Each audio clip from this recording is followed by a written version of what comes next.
One of the biggest reasons people don't juice as often as they'd like, they say it takes way too much time. Chopping, prepping, feeding. It can feel like a chore. But what if you could juice big batches with almost no prep? Let me show you how. If you want to juice with less prep and maximize your yield, the Kuvings AUTO10 Plus juicer has an expandable hopper so you can load up to 135 ounces of ingredients in one batch. It's the largest batching hopper of any juicer on the market. And today I'm making a juice recipe that takes full advantage of this massive capacity. No reloading, just one hopper fill, press the juice, and done. First, I'm attaching the hopper extensions so I can fit even more ingredients with minimal chopping. For today's recipe, I'm using 3 large beets, 2 apples, 2 whole carrots, and 2 stalks of celery. Now, when loading the juicer, you want to follow the layering technique with softer ingredients like greens or pineapple going at the bottom and harder ingredients like carrots, beets, or apples going on the top. This helps everything juice smoothly for maximum juice extraction.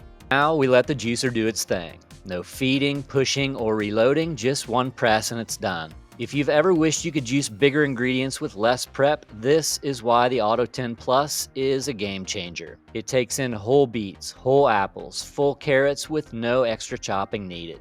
And here's the final result, just over 32 ounces or 1 liter of rich, vibrant juice from just one hopper load. No stopping, no reloading. That's what makes the AUTO10 Plus one of the most convenient batch juicers out there. Juicing this much in one go saves time and effort so you can focus on what really matters in your day. Hope you enjoy this juice recipe, and as always, stay juicy.